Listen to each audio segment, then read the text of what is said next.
साबिक DGI lieutenant general retired फैज़ हमीद ने मुल्क में 30 साल तक कब्जे का मंसूबा बना रखा था। इसमें तो कोई शक नहीं है कि फैज़ हमीद के जुराइम की फहरिस्त बहुत तवील है, लंबी है। एक इशारा करते थे तो सियासतदान जेल में चला जाता था, एक इशारा करते तो किसी भी TV एंकर पर पाबंदी लग जाती थी।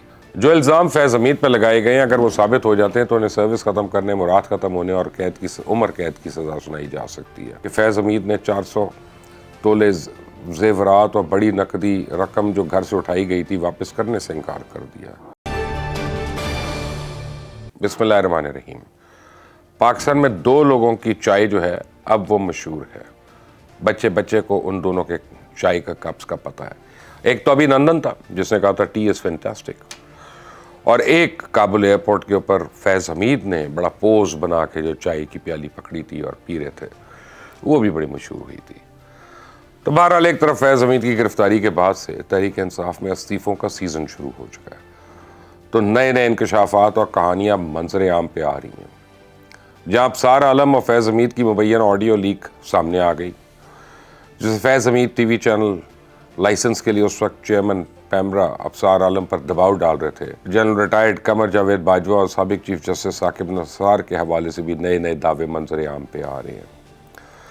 मुझसे कई लोगों ने पूछा कल कि ये कौन सा चैनल था जिसके लिए फैज़ हमीद साहब जो हैं वो इतना दबाव डाल रहे थे।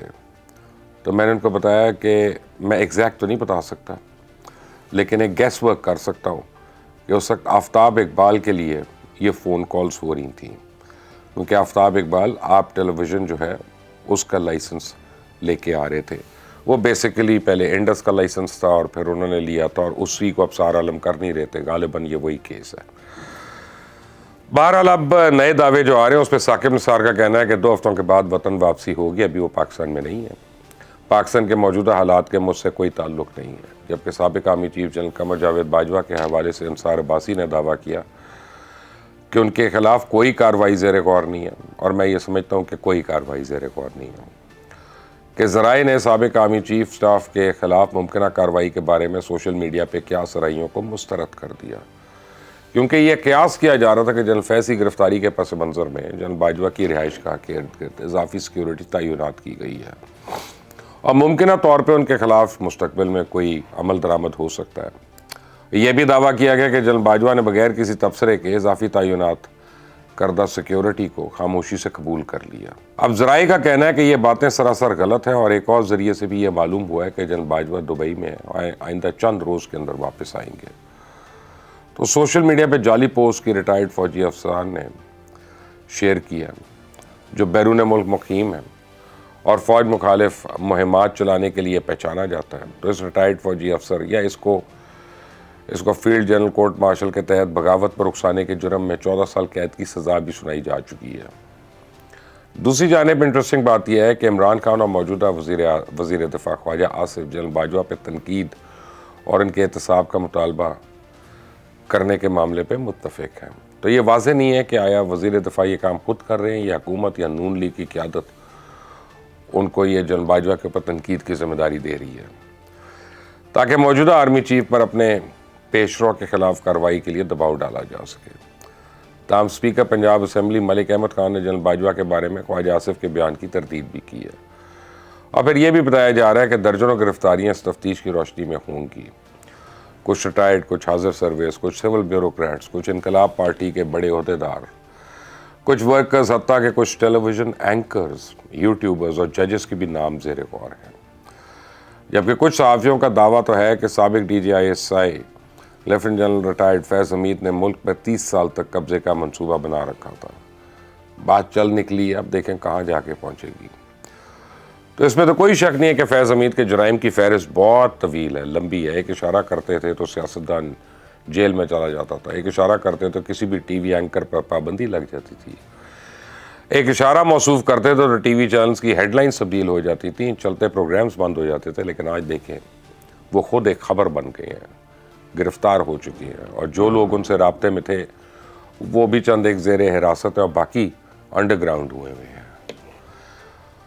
तो इनसे तो एक सबक है कि जिन लोगों के पास ताकत और इख्तियार होता है उन्हें अपनी ताकत और इख्तियार को सोच समझ कर इस्तेमाल करना चाहिए। लोगों के साथ ज़्यादती नहीं करनी चाहिए, जुल्म नहीं करना चाहिए। यूँ कह लें कि एक पंडोरा बॉक्स खुल चुका है कल फैज़ हमीद शिकारी था, आज फैज़ हमीद शिकार हो चुका है।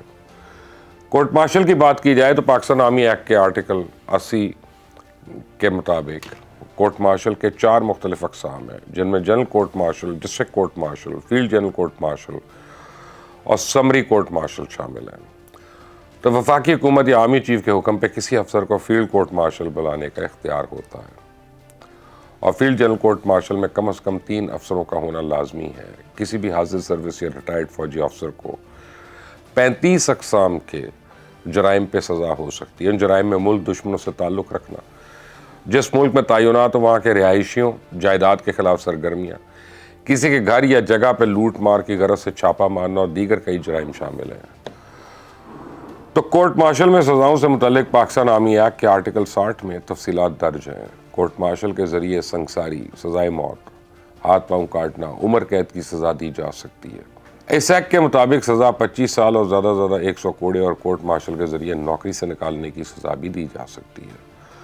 तो इसके अलावा तमाम अलाउंसेस जब्त किए जा सकते हैं। सज़ा माफ़ी का तरीक़ाकार कोर्ट मार्शल से सज़ा होने के बाद वफाकी हुकूमत या आर्मी चीफ या ब्रिगेडियर रैंक का आर्मी ऑफिसर चीफ की इजाज़त से मशरूत या गैर मशरूत पूरी या कुछ सज़ा माफ़ कर सकता है, लेकिन कोई सज़ा जो हदूद के तहत दी गई हो वो ना माफ़ होगी ना कम की जा सकती है।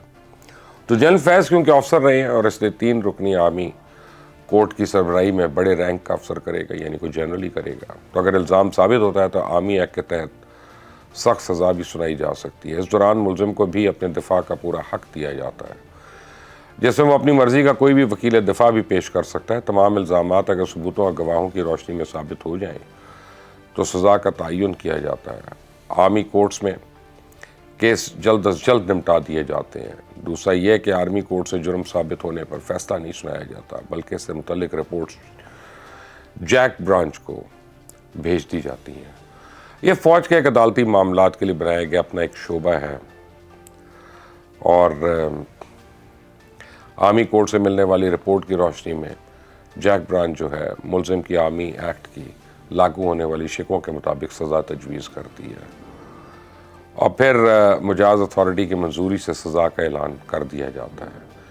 जो इल्ज़ाम फैज़ हमीद पर लगाए गए हैं अगर वो साबित हो जाते हैं तो उन्हें सर्विस ख़त्म करने, मुराद ख़त्म होने और उम्र कैद की सज़ा सुनाई जा सकती है।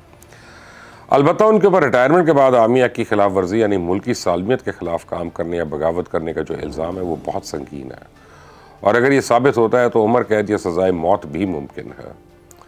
यहाँ ये बताता चलूँ कि टॉप सिटी के जिस केस में फैज़ हमीद नामजद हैं उसके मालिक की जानिब से दरख्वास्त में ये मौक़िफ़ अपनाया गया था कि फैज़ हमीद के हुक्म पर उनके घर के छापे के दौरान उनके अहल खाना पर तशद्दुद किया गया, उनको अगवा किया गया। 40 रोज़ गैर कानूनी हिरासत से रिहाई मिलने पर उनके ससुर फौत हो गए, जबकि फैज़ हमीद ने 400 तोले जेवरात और बड़ी नकदी रकम जो घर से उठाई गई थी वापस करने से इनकार कर दिया।